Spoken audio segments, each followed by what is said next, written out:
Oke, kalau nanti saya mulai aja dulu, kita lihat slide-slide yang sudah saya siapkan. Tadi kan kita sudah lihat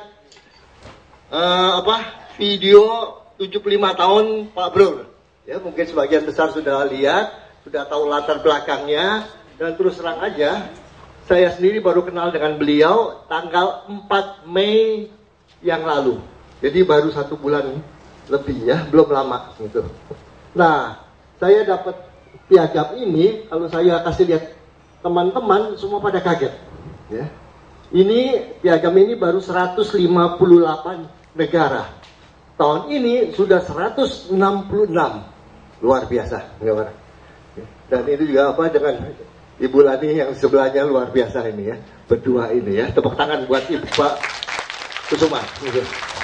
Dan yang menarik, orang jalan-jalan banyak. Ya. Tapi beliau bukan hanya jalan-jalannya, tapi ditulis. Ya. Nah, salah satu bentuk tulisan yang sudah dipublikasikan dalam bentuk CD. Ini CD yang pertama.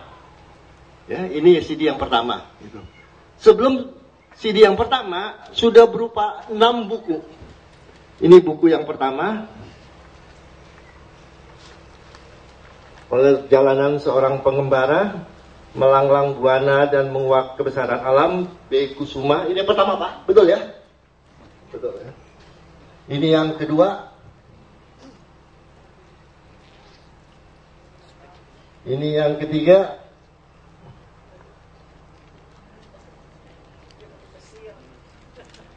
Ini yang keempat. Luar biasa ini.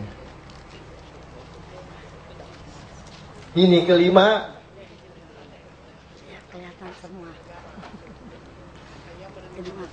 Ini 6 buku sudah.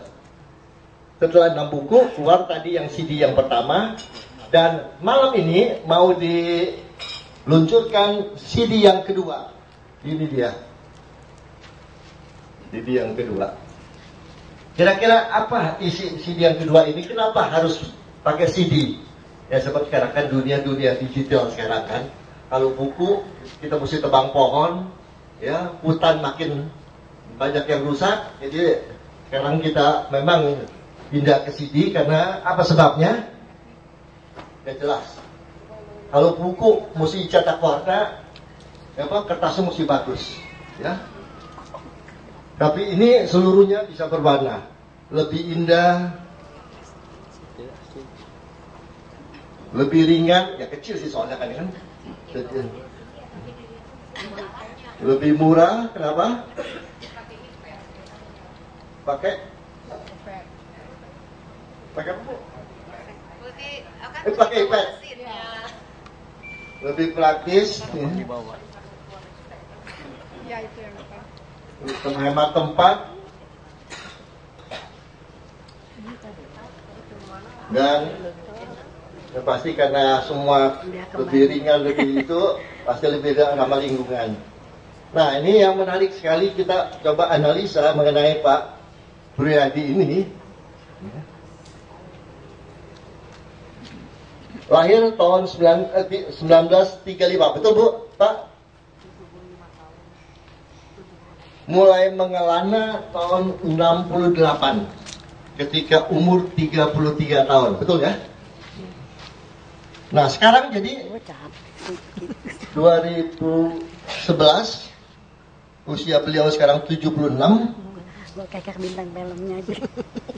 43 tahun, 166 negara, berarti rata-rata setahun 4 negara. Ini luar biasa memang ini. Nah, pada CD yang akan diluncurkan pada malam ini ada 27 topik, 27 artikel. Ini memang sudah dimuat di majalah Konstruksi. Nah, mulai dari tahun 2007 ada 8, 2008 9, 2009 ada 9, 2010 cuma 1. Saya tanya kenapa kok cuma 1 nih? Katanya mulai 2010 udah banyak majalah lain, antara lain majalah Wulan katanya, yang memuat tulisannya gitu ya. Gitu. Nah, kalau kita lihat isi file daripada CD ya. memang ini ya, semua yang PDF ini dilihat pakai nama konstruksi berdasarkan tahun. Jadi ini memang diterbitkan oleh di majalah konstruksi ya, gitu. Ini isi filenya. Nah, kemudian dari 27 tersebut berapa artikel yang dalam negeri? 1. Negeri Sembilan, Negeri Migrasi Minangkabau. 2. Gedung Lawang Sewu. 3. Selama 50 tahun Palangkaraya membangun. 4. Melongok Museum Kereta Api Ambarawa. 5. Masjid Baitul Ilmi di RL Lab School Kebayoran. Gedung Perpustakaan Riau tampil spektakuler. 7. Replika kapal Cheng Ho di Kali Semarang. Ini yang artikel dalam negeri. Jadi 20 lagi yang otomatis yang luar. Saya nggak sebutin lagi, silakan lihat sendiri di CD-nya. Tapi ada yang menarik lagi juga. Menurut saya di CD ini aspek agama. Tadi udah disebutkan masjid kan yang di Kebayoran. Ya, itu 1. Ternyata ada lagi 3 masjid di Timbuktu tercatat sebagai warisan budaya dunia. Terus terang saya sendiri bingung. Di mana nih? Siapa yang ada bisa bantu? Timbuktu di mana? Nggak ada yang tahu. Saya penasaran, saya jadi mesti baca jadi. Ternyata di Afrika ya, Mali. Ini. Nah, yang ketiga Masjid Al-Falah di Singapura. Keempat Masjid Raya di Siprus. 4 masjid dari 27 artikel di CD ini. Kemudian Katedral Notre Dame di Paris. Kemudian Katedral Managua yang eksotis. Dan ini 2 yang apa yang Kristen ya. Satu lagi yang Buddha, di California ada Wihara Buddha. Jadi untuk unsur agama ada 7, 20 lain yang lain-lain ya gitu. Ya, kalau mau tahu silakan lihat sendiri nanti ya. Oke, sekarang kita lihat. Saya anjurkan untuk baca CD ini, sebaiknya seluruh isi CD di copy di hard disk. Ya. Apa sebabnya? Supaya CD tidak cepat rusak, ya, karena kena debu, tergores, jatuh, patah. Ya, memang kecil itu. Nah ini kalau sering dipakai, ya, kena debu segala itu, ya, jadi memang rapuh. Ya. Jadi lebih baik itu jadi backup aja. Begitu kita dapat, lebih baik kita masukin ke komputer. Kayak seperti saya ini, saya langsung masukin ke hard disk. Jadi langsung melalui hard disk. Kalau udah selesai baca, udah nggak mau pakai lagi, tinggal hapus, ya, ganti lagi yang lain ya. Ini. Ya. Nah sekarang yang menarik, tadi kita udah lihat temannya Pak Bro waktu SMA. Ada yang tahu masih ingat tadi siapa namanya? Taufik Ismail. Nah ini pendapat Taufik Ismail ini yang cukup menarik pendapatnya ya. Bahasanya jernih, informasi geografinya jelas, fakta dan angka banyak, dan narasinya akrab bagi kita pembaca. Terus kemudian pembaca jadi tertarik pergi ke tempat itu, ingin mendapatkan pengalaman serupa. Kalau yang sudah pernah ke tempat tersebut, pengen membandingkan. Terutama saya kebetulan yang Notre Dame tuh, jadi begitu lihat saya jadi mikir, saya pernah ke sana nih, jadi pengen ngebandingin. Ya. Terus berkelana semacam ini dilakukan dengan perencanaan yang matang, berbekal latar belakang pendidikan teknik sipil yang serba eksak, bacaan yang luas. Nah ini ya, karena mungkin kalau sekarang lebih enak barangkali karena di komputer, di internet kita bisa cari source-nya. Tapi dulu rasanya bacaan ini memang mesti luas sekali ya untuk cari sumber-sumbernya ya gitu. Nah ini yang Notre Dame, yang artikel yang menurut saya yang langsung buat saya tertarik ya.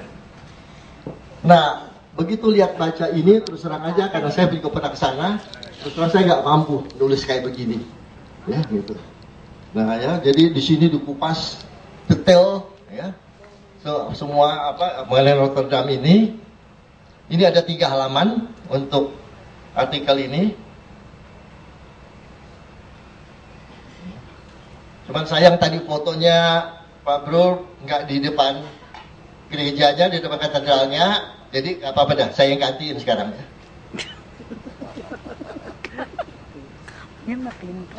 Meja. Yang berdiri itu saya kedinginan, yang masuk kantong tangannya di depan Rotterdam. Cuman sayang barangkali yang mungkin kelupaan di artikel ini Pak Bro tidak tulis tahun berapa dia datang.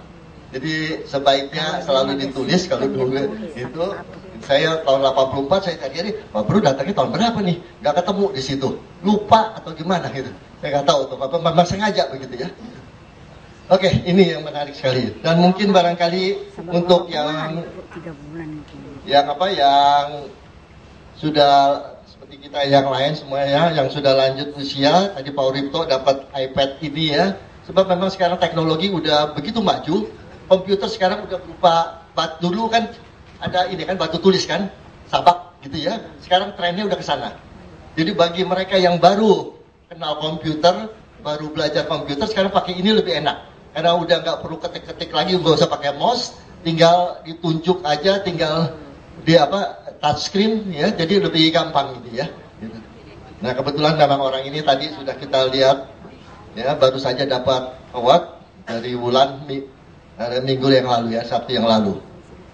Dan yang menarik juga, yang seumuran dengan Pak Uripto ini Ibu Nari Budi Setiawan. Tahun lahirnya 24 juga, 1924 bulan Juli. Kalau Pak Uripto bulan Juni tanggal 2. Ya, ini beda 1 bulan. Nah, ibu ini memang pendengarannya udah mulai berkurang. Ya, cucunya banyak di luar negeri. Jadi kalau telepon tuh dia kesel karena lebih banyak sebaiknya dimaki-maki katanya. Suaranya terlalu keras. Dia panggil orang belajar komputer, sekarang udah punya Facebook. Dan yang menarik dia udah bisa ini komunikasi. Nah ini komunikasi yang belum lama ini dengan saya. Waktu saya memberitahu mengenai ulang tahunnya Pak Uripto, langsung dia kasih komentar, Trims Bambang memberitahu tentang perayaan HUT Uripto. Jadi dia sudah langsung bisa balas ya gitu. Ini tahun 2024. Yang lebih muda, ini Ibu Filma Gunadi, lahir tahun 32. Ini cukup rajin, ini Bu ini ya. Ini yang komunikasi dengan saya. Kayaknya aku sudah ucapkan selamat HUT. Semoga aku bisa tandingin Pak Uripto. Wah hebat sekali. Dan kemarin ini saya pernah kenalkan dengan Ibu Lani, langsung jadi friendnya Ibu Lani di Facebook. Ya. Nanti saya minta izin supaya untuk memperkenalkan Ibu Filma di acara ini. Ibu Filma jawab, boleh saja, padahal aku masih gaptek dan sering perlu bantuan cucu yang jarang datang. Nanti aku jadi GR nih, Anda mau jadikan aku seleb ya. Ya memang ya, usia demikian memang banyak cucu yang bantu ya, tapi cucunya juga jarang datang katanya ya. Dan yang lebih muda lagi Ibu Evang, ini istri pendeta Eka Dharma Putra. Ya. Dan waktu 2006 ya, ketika saya mulai masuk di Oraif Labora, susah sekali ngajak beliau untuk pakai komputer, tapi untung anaknya ada di Australia, kita bujukin supaya komunikasi lebih gampang. Bu pakai email, habis pakai email pakai Facebook, ternyata sekarang dia juga mau ya. Dan ini komunikasi yang terakhir dengan saya. Pak Bambang tolong sampaikan ucapan selamat saya untuk Pak Uripto. Luar biasa, semoga diberkati dengan kesehatan, kebahagiaan bersama keluarga. Terima kasih. Ini ya, jadi kelihatannya tidak ada kata yang tidak bisa, walaupun sudah usia lanjut ya, sudah ulang. Oke, terima kasih.